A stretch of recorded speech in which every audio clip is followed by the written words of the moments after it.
What's up, y'all? We are live. It's me and Smell with the Lip in the Gap, Mel, the Lipstick Diva. Look, I'm super excited today, y'all. I have a woman here on my platform that motivates me. She is always doing something, and I be sitting back on my phone like, Lord, let me catch up. Y'all, please welcome, give a warm welcome to LaQuayle Agurs. Okay, this is Miss Black Virginia, USA. I'm super excited to have her here. Welcome. Hey y'all, how you doing? Listen, she's like, hey y'all. Look, we're all family over here at the Diva Gang. We're very welcoming and we love that you are here with us. Thank I you. did let you know that I am gonna start this thing off with this or that. And just to let y'all know, because I know y'all probably like, well, wait a minute, man, introduce us. We want to know more. We're gonna get into that. We're gonna get into a lot of details. But LaQuayle, are you ready for this or that? Yes, ma'am. Give it to me. Okay, so I told you, look, y'all, I had one question. I had to change it. So now I'm about to get real interested because this woman is fierce, okay, adventurous. So let me start off this way. If you had to be an animal, would you be a tiger or a giraffe? I think I would be a giraffe, and Hmm. particularly a giraffe at the giraffe manor in Kenya. Because Hmm. luxury over there in Africa, so I think I'm. Okay, luxury. I hear it. I was just about to say, well, why in Kenya specifically? But now you done told me. Okay, luxury. Yeah, See, giraffe. I would have said, It's a cool little spot. It's expensive though, but it's like a hotel bed and breakfast, if you will, in Africa, and like you literally oh, wake up and giraffes are like outside of your window while you're eating breakfast. It's beautiful. Yeah. let me write this down. Kenya, you say. I'm gonna definitely get with you on that hotel. I need to experience something like that. And y'all, she's talking about traveling. We are gonna talk about traveling because y'all see, I do a little bit of something, but she really be traveling. Okay, we gonna talk about that. Well, I would say I would end up. I would want to be a tiger because I like to, creep and then just get you. You That's know, that's good. That's good. look, just get you. But I understand the luxury. I do like some luxury living. All right. Now, being adventurous, if you had to choose one, would it be hiking or swimming in the ocean? Hiking.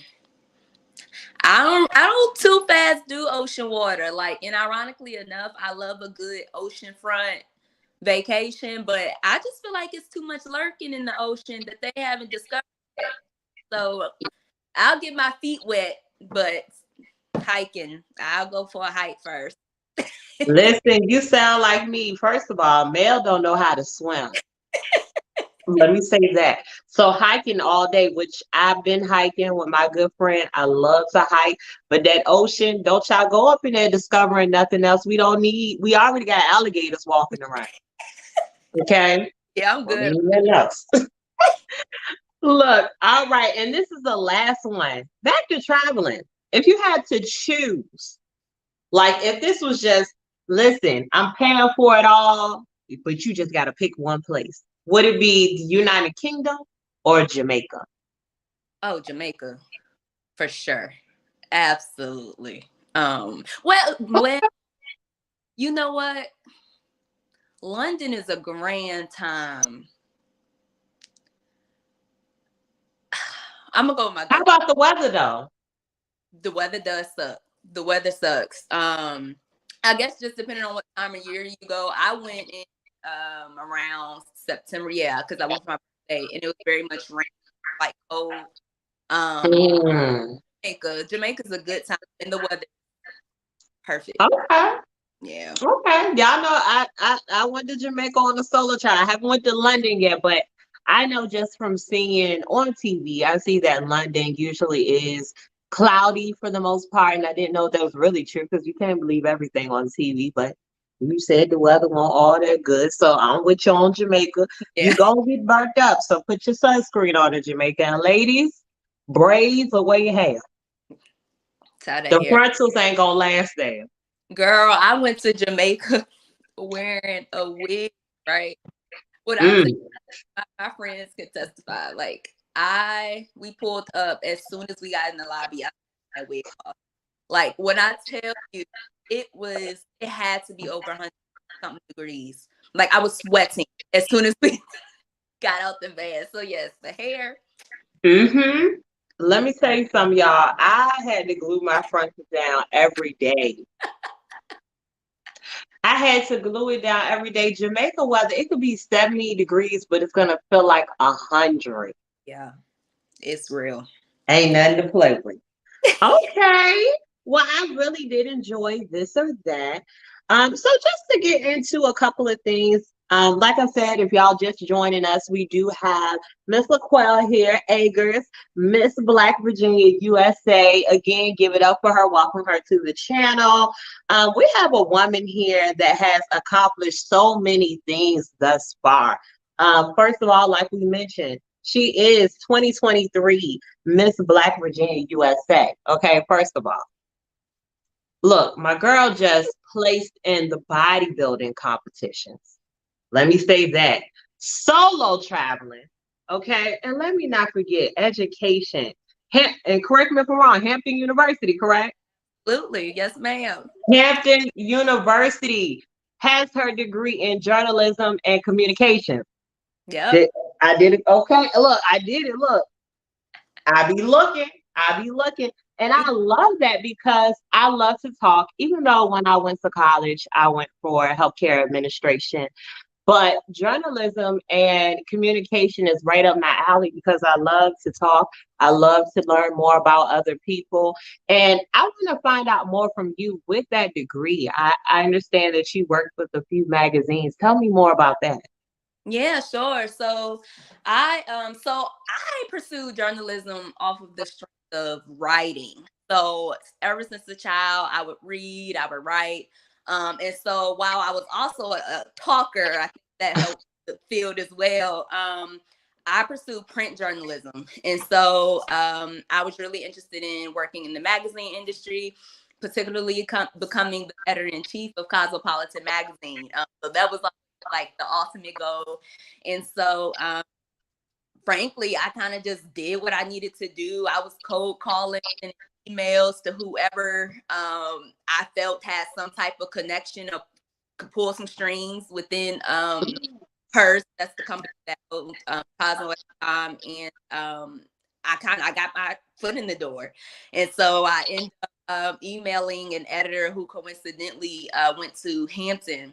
She was and I just reached out to her like, look, I go to Hampton. I'm a journalism student. Like, these are the things I do on campus. I'm very eager to come to New York City and work for Cosmo.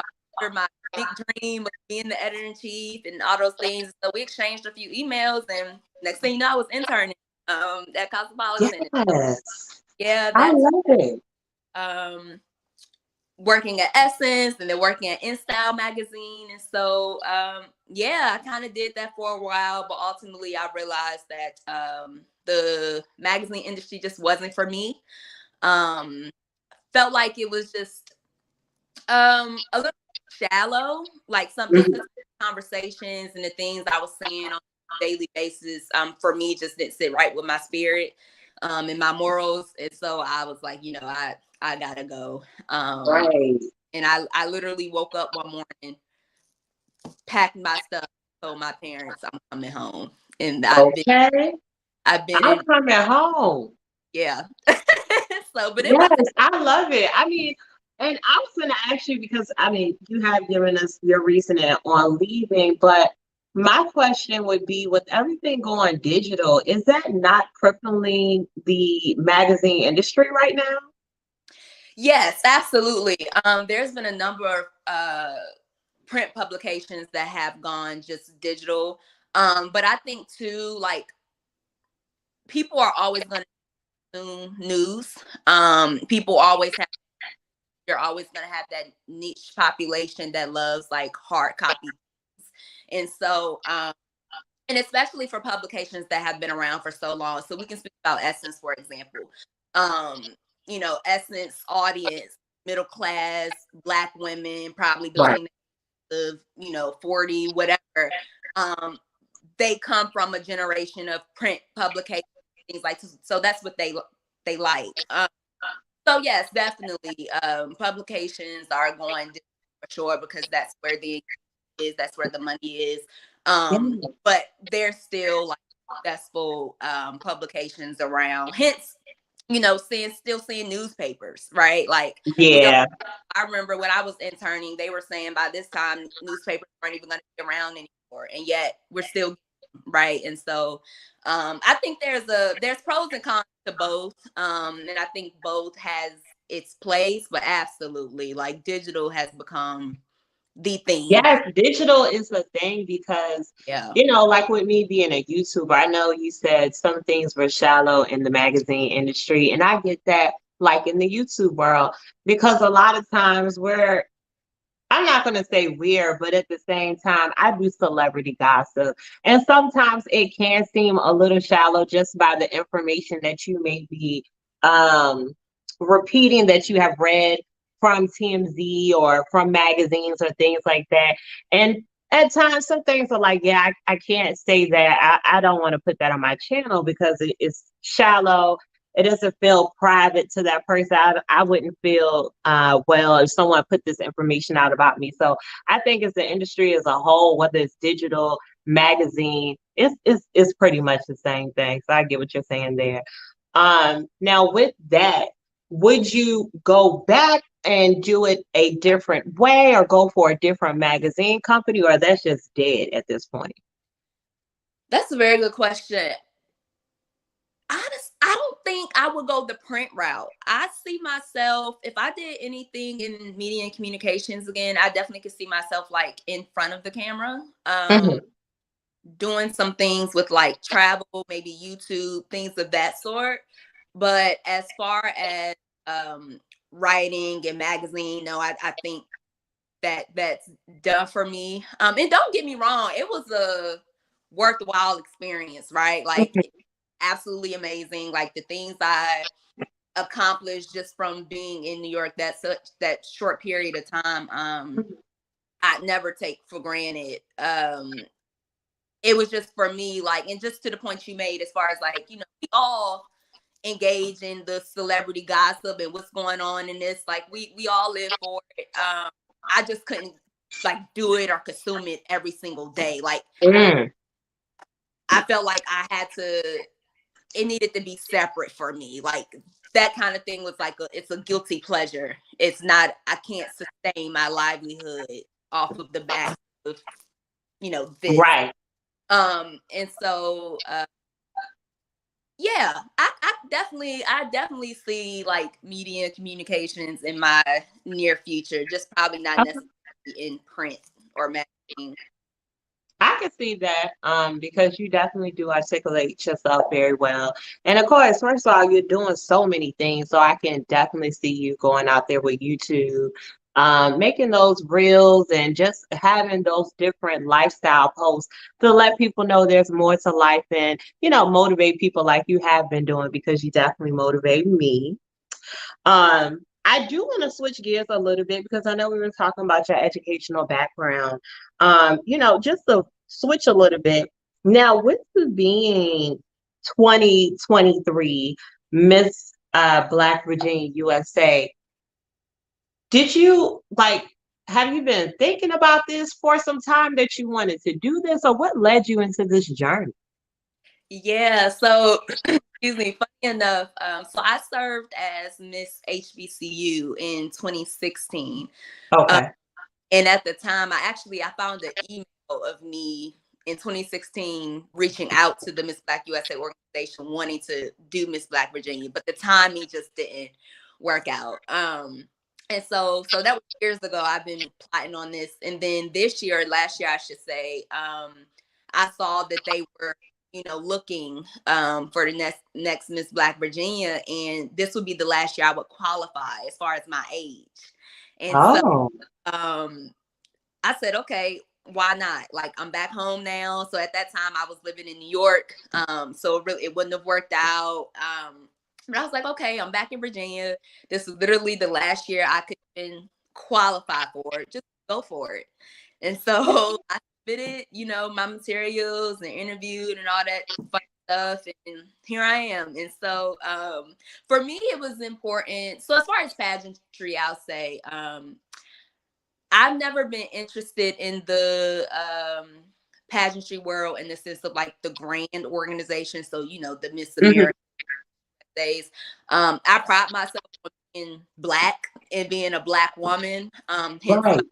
name being Miss HBCU, and then this one being Miss Black Virginia. I love being in spaces where, you know, I'm respected because of my natural hair or my brown skin, or I'm around other Black women. And so Right.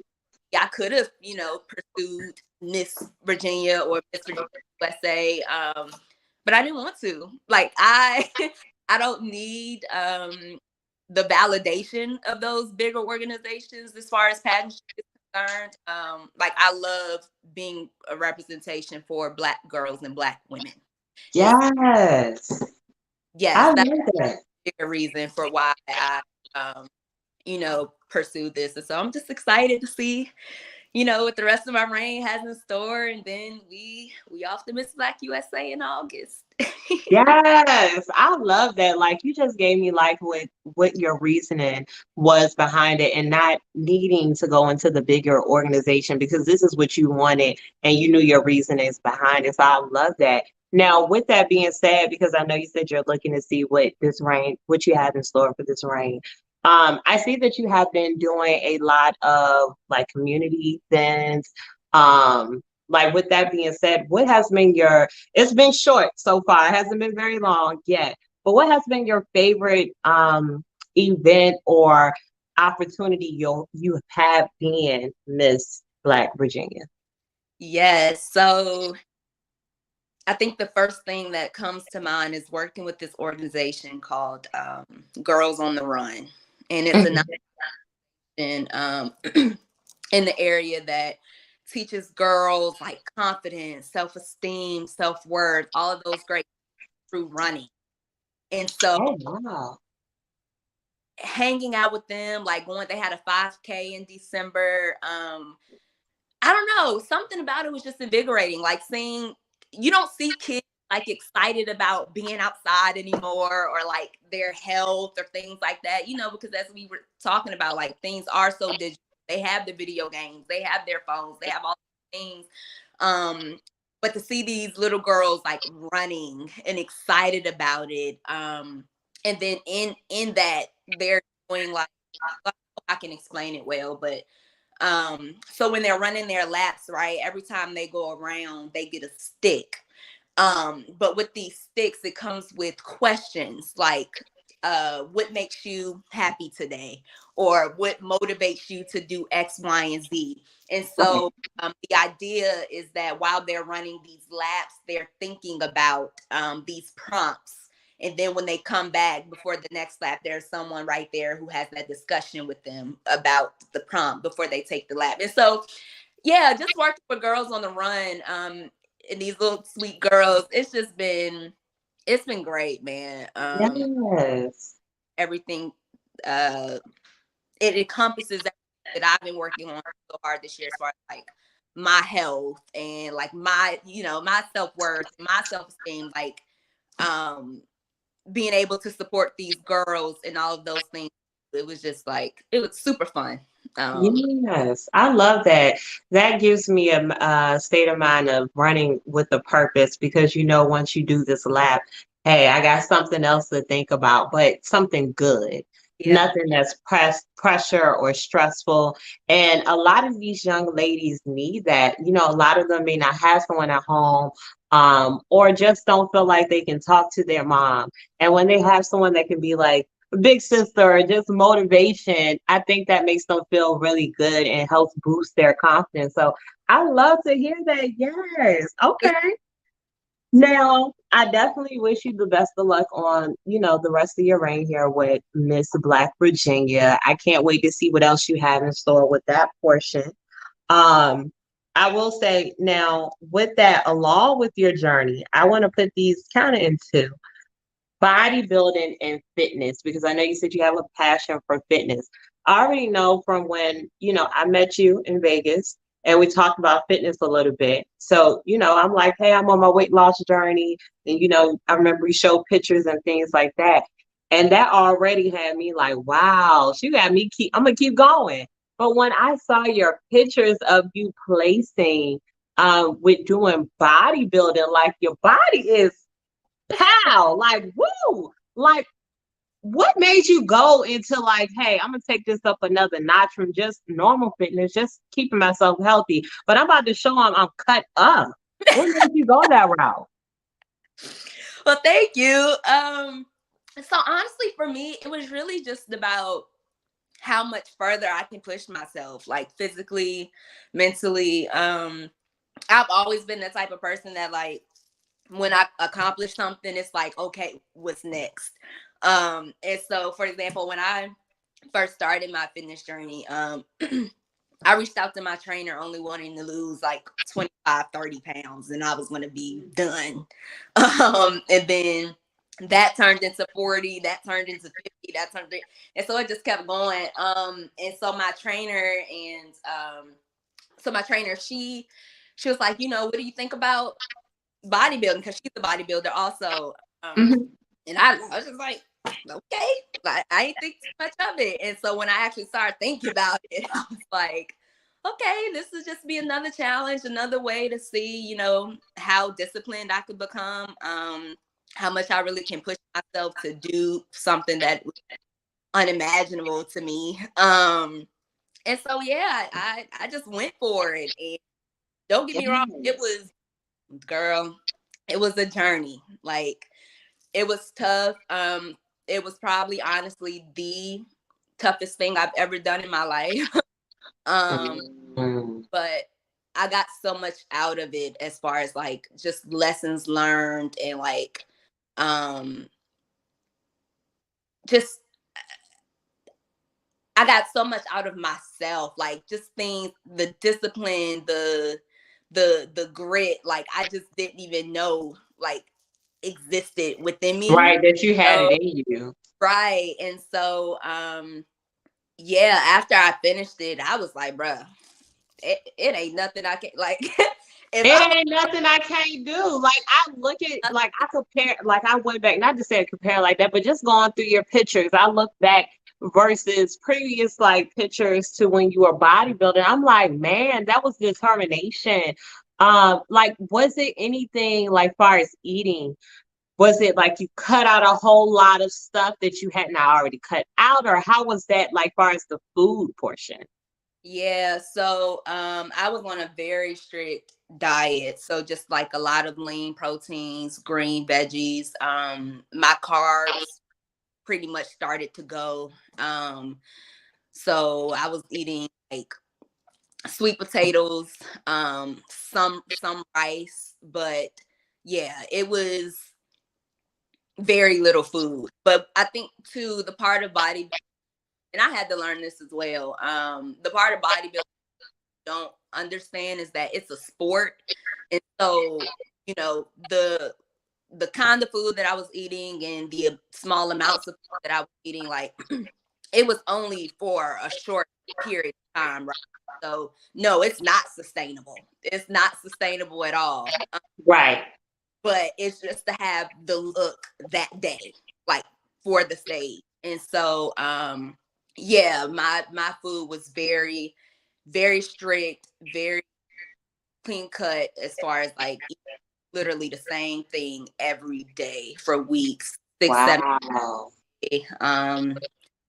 gallon or 2 gallons of water a day, depending on the day. So yeah, it was tough. It was tough, but it was so rewarding. Like I cried. Yes. Like you got that reward at the end. Yes. Now, do you plan on competing again? Oh, absolutely. Yeah. Okay. Yeah. Now I'm like, I just have that type of personality where like I gotta come out on top. And so I gotta do it too. I take everything home. Yes, listen, we coming back number one in all categories. Listen, I Yeah. definitely believe in you. I know you got it. Cause listen, Thank you. Yeah. yes, So we'll see what happens. And that's not to say like I'm competing next month, right? Like I don't know when the next time's gonna be. Like right now I'm just working on growing like in the gym, whatever. But yeah, I'm just getting started for sure. okay, awesome. Well, I do want to, switch gears here again. So far we have talked about the education portion of this, just your journey within your leadership, because that's what I consider you a leader, right? Your fitness journey. Now I want to talk about something a little bit more fun, solo traveling. I solo travel, and I know that you are a solo traveler as well. You have traveled more than myself. So first I want to ask you, what countries have you been to so far? And if it's been like multiple, you don't have to go over all of them, but what countries, like your top countries, have you been to so far? Whew. So I've been to alone. Let me think. So this is still technically the U.S., but nonetheless, Puerto Rico, Mexico, Australia, um, ooh, slipping me, Mel. Uh, It's okay. It's okay. You gave us some good ones right there already. I I know. know. Go ahead. Oh, go ahead. Sorry. Oh no, you go ahead. No, I was trying to think, but I was gonna say most of my solo trips too have been domestic. Okay. But So here. um Okay. I feel like I'm missing something. But yeah, those have been the most memorable ones. Okay. Australia, that's an interesting one because that's way across the world. Yeah. How was that being by yourself going to Australia? Yeah, so funny enough, Australia was my first solo trip and it happened on accident. Well, I guess perfect, but so I'm actually supposed to go with my uncle who's a flight attendant taking me for a graduation. And long story short, he said I can't go anymore like the day before. And I felt like I'm about to miss out on a trip to Australia because you can't go. Right. I'm still going. Girl, I lied to my parents, told them he was still going. I'm over there. They're like, where's your uncle? Why you not taking pictures? I'm like, oh, he said, he doesn't do the touristy stuff like live, but I'm over there by myself. Oh Lord. But it was Were great. you scared? Hmm. Were you scared? Oh, I was terrified. I was terrified. And that's another thing too. I feel like, when we have conversation around solo travel, people leave that part out. Like, yes, solo travel is fun. Yes, it is liberating, but yes, it can be scary. Talk about when you're on the plane and you realize you're getting close to that country and you're like, oh my God, Yeah. why did I do this? Yes, you will feel every emotion there is to feel when you're traveling alone. But yes, Australia in particular, it was beautiful. Just seeing like the animals, like the kangaroos and koala bears, like this Oh, park where I was able to like interact with them and play with them and things like that. Their building, beautiful. So yeah, it was a great time, but it was it was scary for is my it trip. very cultured over there? Like, how's the You know, you mean culture as in our culture? You like? Well, first, I will say, being that we're from the United States, I know some countries they're not. No matter what your skin color is, they're not really. They just don't mess with Americans. yeah. So, with that aspect of tourists, like if they hear you talk, were they welcoming, or was that like a standoffish type of thing? How did that go?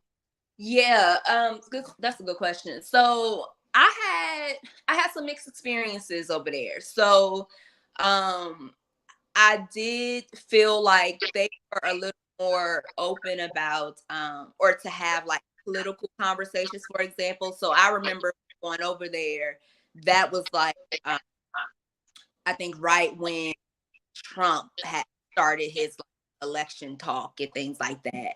And I remember some like the guy actually saying to me like how do you feel, or what do Americans think about the whole world looking at them as idiots kind of thing. Um and so that like blew my mind in regards to how, open he was regarding that, because I feel like, in the last few years, with our landscape, I think people have been more vocal about like their political things like that, just because everything that's been taking place. But I still feel like a lot of people are very mute about their political views and what's going on. That was very different. So yes, and then it was a whole nother instance as far as being Black. And so I was over there for about a week, and I think I did 3 Black persons, me being one of them. The whole Wow. Yeah. And I saw a lot of people, because I don't think I mentioned it, but while I was over there, I was working for Cosmopolitan Australia. So from my internship from Cosmo in New York, I finessed my way into the Australia publication. And so I was walking to work. So I was seeing a lot of people every day, like maneuvering things like, and I saw 2 other Black people the whole time I was there. And so, from a racial perspective, it was different. From a political perspective, it was different. And then other things like food, for example, they can't use all of like the fillers and stuff that we get away with in our foods over here. It's banned over there. So wow. like restaurants we have here over there, and to me it tastes crazy because it just did not taste like what it tastes like here. Right. So yeah, a lot of things were different. But I met some pleasant people too. Of course, there's always pleasant experiences. There may be other types of experiences, but it was some broad conversations happening over there. Wow. And I always ask that because I look at YouTube videos, because I started my solo travel and going outside of the country on this side of the world just because it was closer to the US. And looking at YouTube videos, you see people in other countries just talk about Americans crazy, or think that we're crazy. And I'm like, well, do I really want to go to London or Paris? Like, I know I won't. I don't think that I will solo travel, at least not the first time overseas, by myself, because I just don't know how that interaction would be for me. Because of course I'm in your country, I want to be respectful. I just feel like I need somebody else with me that would be like a comfort for me, like somebody else is here with me from the US. But I think that once I get over that hump and get how the other countries function, like the United Kingdom, I do want to go to Africa. I probably won't go to Africa by myself. I know you said you've been to Kenya. That wasn't a solo trip? Oh, I haven't been. I want to go. Oh, okay, Yeah. okay. You haven't been. You haven't been. Yeah. Okay. I still got to get that information about Kenya because I want to wake up to the giraffes. Look, but just make sure you tie them up at nighttime because I don't have time for that. But I do agree with you on the food part. And when I just went to the DR a couple of weeks ago, it's like their fruit. Their fruit is sweet. It's like it tastes natural. It doesn't taste like it has anything in it. I don't know. It just feels like the food tastes cleaner and better than what we have here in the United States. But that's just me. That's just my thoughts. So I found that funny that you said that. Same thing in Jamaica. I felt like their food tastes a lot fresher, fruit, sweeter, coconut water, real coconut water, not the ones that you buy in the store. Yeah. No, I do love it. Well, what's next for you? Like, do you have any future or soon to come solo travels or even any group travels that's coming up? Yeah, so right now I actually don't have any travel schedule because I'm focused on training and preparing to compete again. Um, Okay. but what I do have at the forefront of my mind, I have to get the usher residency in Vegas. I'm hearing so many things about it. And I gotta go. Like, and I'm in my mind, I'm like, even if it's like a turn and burn. Like if I go Friday, no Saturday, and I leave Sunday, fine. Because at this point, I've been to Vegas a few times already, so Yeah. I love it. But I really want to go to Usher's residency, so that's what I'm thinking about right now. So Vegas, Okay. but Let me write that one down because I haven't heard of that one. girl, they said his show is really good. Okay. Look, Yeah. I've been seeing him popping out lately, skating and just being along with. He just been, what's up? What's in the water? Because the ladies, these 40 and 50 and 60-year-olds, they've been looking good. Like, what y'all got going on? They definitely look good, but I'm definitely gonna look into that. I'm just like you. I'm starting a new job at the end of the month, so I don't have any travels for now. I do have a cruise that I'm doing. I'm hosting Nice, nice, nice. in July. So that will be my next trip that I, jump on. But I will be in the bushes looking, Yeah. and also liking out loud in your inbox, like, you go, girl. I'll definitely be there just seeing your future endeavors. Like, outside of travel, like with bodybuilding, I hear you said you had your training coming up. And of course, I know that you have with Miss Virginia. I know you have things to do with that. Like, is there anything that you have coming up like real soon that you would like to share, or what you're doing next with those projects? Yeah, so next month I'll be working with the Virginia Black History Month Association. So Okay. DC next month introducing their guest speaker. So that's on the radar. I also hope to do some work with the Ronald McDonald House soon. Hopefully Oh, next and so that's probably something I'll be sharing on social media. So if y'all see me asking for like diapers and things for NICU babies, that's what that is for. And so yes, and I'll be focusing on preparing for the pageant. So finding a pageant coach, getting the stage presence down, starting to practice for interviews, all that fun stuff. And so yeah, yeah. it's in the pipeline that we're working on, particularly with Miss Black Virginia USA, but and then bodybuilding with my training. But hopefully, me, girl, I'm gonna try to squeeze some travel in. I don't know where, but I think I have to do a better job this year with it because travel for me is so therapeutic. Like it's who I am. It's how I just like regroup and get my mind right. So last year I just didn't do it much because I was training for the show, but I'm hoping this year I'll be able to better balance.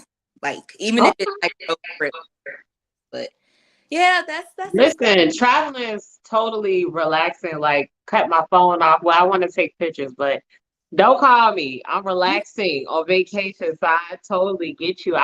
And that is exciting. Working with you said it's the Black History Association, Mhm. the Black History Museum Association. Virginia Black History Month Association. Okay, okay. I want to make sure I got that right because I'm like, wait, let me make sure I go back. Okay, and then also the Ronald McDonald House, and then like you say, your training and fitting some traveling in. I do want to because I want the people to be able to catch up with you as well to see your journey. Where can they take a look, even if they wanted to reach out? What are your handles? Sure. So I am at Quayle Travels on everything. So QAYLE Travels on Instagram, TikTok, and on Facebook as well. That's your thing.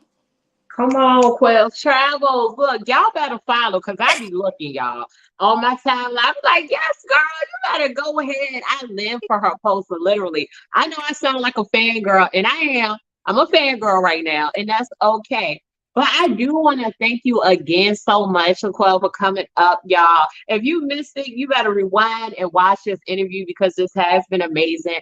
She's been telling us all about her journey, what she has going on next, and just what she likes to do for fun. And I love that. And I want to see more of these interviews. I can't wait to see your other interviews that you have while being Miss Black Virginia, USA. I appreciate you again. Is there any last words you have for us? No, just thank you for having me. I appreciate it. Yes. Well, I do appreciate you. I'm going to end the live. We'll be in the back office just in case you have any questions. So it'll drop us off live, but we'll be in the back. So let me send y'all off real quick. I thank y'all so much for tuning in. Y'all see the sun ain't hitting me no more. I'm over here looking like a little burnt cookie now. The sun is not giving me what it's supposed to get. But I appreciate y'all for tuning in. Thank you again. It's me and Smell with the Lip in the Gap. Mel the Lipstick Diva. Peace out, y'all.